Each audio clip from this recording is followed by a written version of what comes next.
Ano po mga ka-people, tingnan niyo po ito, ayan oh.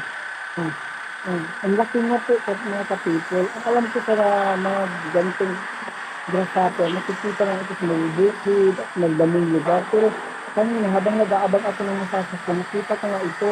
Ang laki niya At ilapit ko ng camera ko, ayun siya, hindi pa rin siya gumagalaw. Ang galing niya, ang laki. So, bihig na bihig. Kahit maingay yung paligid. Ang galing, di ba? Ano po mga ka-people, tingnan niyo po ito, ayan oh. Ang laki niya po mga ka-people. Ang alam ko sa mga ganitong grasshopper, nakikita lang ito sa mga bukid at magdaming lugar. Pero kanina habang nag-aabang ako ng masasakyan, nakita ko nga ito. Ang laki niya At ilapit ko ng camera ko, ayun siya, hindi pa rin siya gumagalaw. Ang galing niya, ang laki. So, bihig na bihig. Kahit maingay yung paligid. Ang galing, di ba?